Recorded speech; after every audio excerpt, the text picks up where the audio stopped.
When you become a Walmart Plus member, every time you drive, you're saving money. Like driving to that yoga class you take every Monday.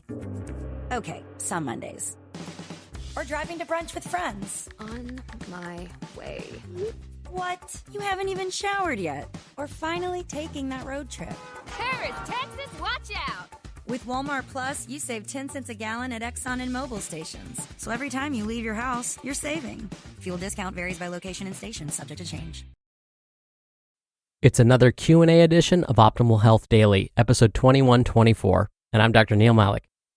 Hey there, happy Friday and welcome to another Q&A edition of Optimal Health Daily, where I answer your health questions related to fitness, diet and nutrition, and lots more.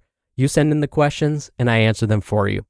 Oh, and if you want a free copy of our Optimal Living Daily Workbook, send in a question. The easiest way to do that is to email it to health@oldpodcast.com. And with that, I'm sure you're excited to hear today's question, so let's get right to it as we optimize your life. Today's question came via email. Wanda writes, Dr. Neal, I'm a longtime listener and fan of many of the OLD podcasts. I'm a 65-year-old woman who has recently had issues with high blood pressure. I've made many changes to my diet and also started doing cardio. I've lifted weights 3 days a week for at least 5 years and really enjoy both the process and the results. I knew that cardio would be good for me, but disliked it so much that I had trouble making it a habit.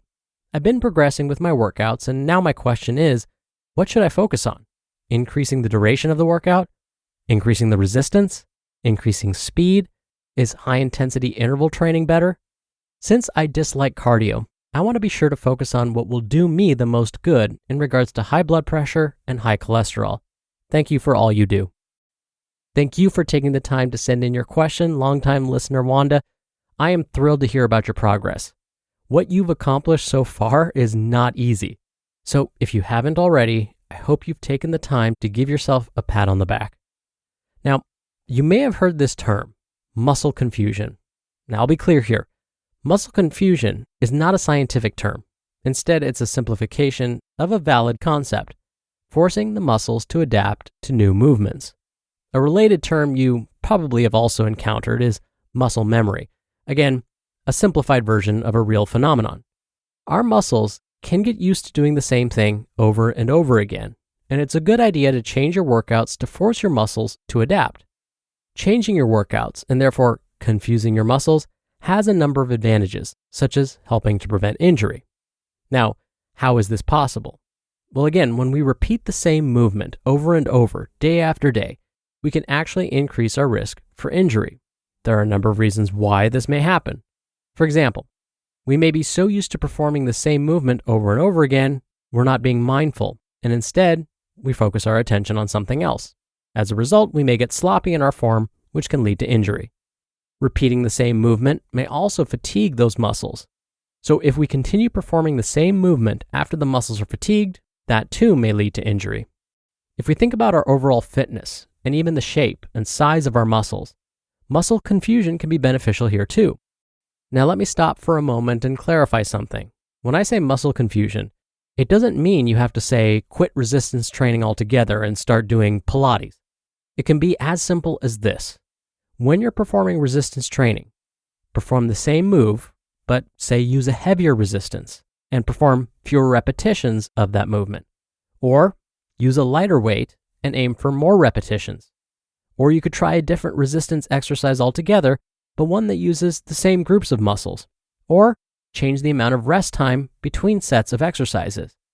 These are all ways to confuse your muscles and to continue making more progress. Now, there is a mnemonic device that certified trainers have to memorize. It's called the FIT principle, F-I-T-T. This principle is all about muscle confusion, so stick with me here. The F in F-I-T-T, or FIT, stands for frequency. This means that if you want to confuse your muscles and keep making progress, change the frequency of your workouts. If you normally perform resistance training 3 times a week, add 1 more day, or only go once a week. Changing the frequency doesn't mean you have to increase how often you work out.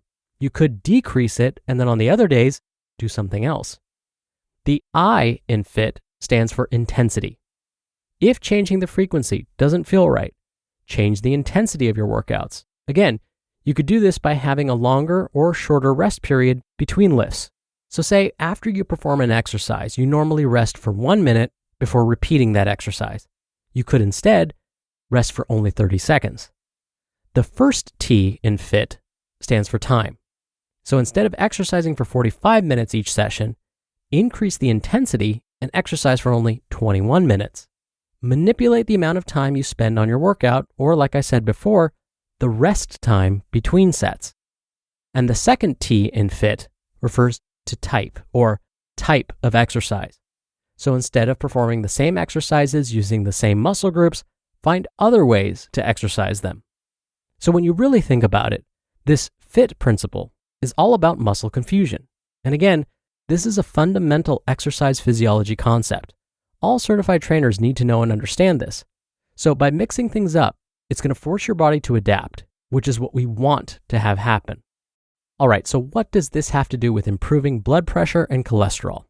If you can incorporate, say, less rest time between sets of exercises, or basically increase the intensity of your resistance training sessions, you'll find that the workout now becomes sort of a hybrid cardio resistance training workout. You'll find that your heart rate will start to climb faster than it normally does, and you may not be able to use as much resistance. You'll have to go a little lighter. By shortening the rest time between sets of exercises, your muscles don't have enough time to recover, which means strength will suffer a bit. And Wanda, since you mentioned you don't like traditional cardio, this can help improve your cardiorespiratory fitness while keeping your strength training going. In fact, there have been a number of published studies looking at whether high-intensity interval training, or HIIT, helps with reducing blood pressure and blood cholesterol levels. Multiple meta-analyses found that high-intensity interval training helps reduce both. Now, I do have some disclaimers. The first, check with your healthcare provider before making any of these changes to your workouts. Second, there is no need to perform high-intensity interval training every single day or during every single workout. As I said in the beginning, it's important to mix things up every once in a while to avoid injury or overtraining. So I would say, Wanda, in your case, a good place to start would be shortening the workouts, but increase the intensity. You can do that by taking less rest in between your sets. And again, congratulations on your progress so far, and I wish you continued success. We can all think of one or two influential people in our lives that have truly changed us for the better. But the question is, have you found that person for your company? Well, now you can, all thanks to Indeed. Indeed is the hiring platform helping over 3 million businesses worldwide to do it all. Don't spend hours on multiple job sites looking for candidates. Over 80% of Indeed employers find quality candidates the moment they sponsor a job. I especially love Indeed's Instant Match feature because candidates you invite to apply through Instant Match are 3 times more likely to apply to your job than candidates who only see it in search, according to US Indeed data. Indeed knows that when you're doing everything for your company, you can't afford to overspend on hiring. Visit Indeed.com/health to start hiring now. Just go to Indeed.com/health. Indeed.com/health. Terms and conditions apply. Cost per application pricing not available for everyone. Need to hire? You need Indeed. So, you open Google Chrome on your phone, you're hunting for a super rare first edition vinyl of a band you're obsessed with, when you're supposed to be working. But this site you tapped on seems pretty shady. And Daryl from IT just jumped up from his desk. Oh no, he's coming your way. It's a good thing built-in malware protection keeps you safe and sound. Not from Daryl, though. Sorry. There's no place like Chrome. Download Google Chrome on your phone. Thank you so much for taking the time to send in your question, Wanda. We're actually giving away a copy of our hardcover Optimal Living Daily Workbook if you're in the US and you send in a relevant question. You can email your question to health@oldpodcast.com, or you can call in your question. The number is country code 161 I love OHD. That's 1-614-568-3643. Or you can submit your audio question by going to oldpodcast.com oldpodcast.com/ask. It's really easy there. You can even do retakes before sending it in. And again, that's oldpodcast.com/ask. All right. That's another Q&A of Optimal Health Daily. Thank you so much for listening every day and all the way through, and for sending in your questions. And I'll see you back here over the weekend where your optimal life awaits.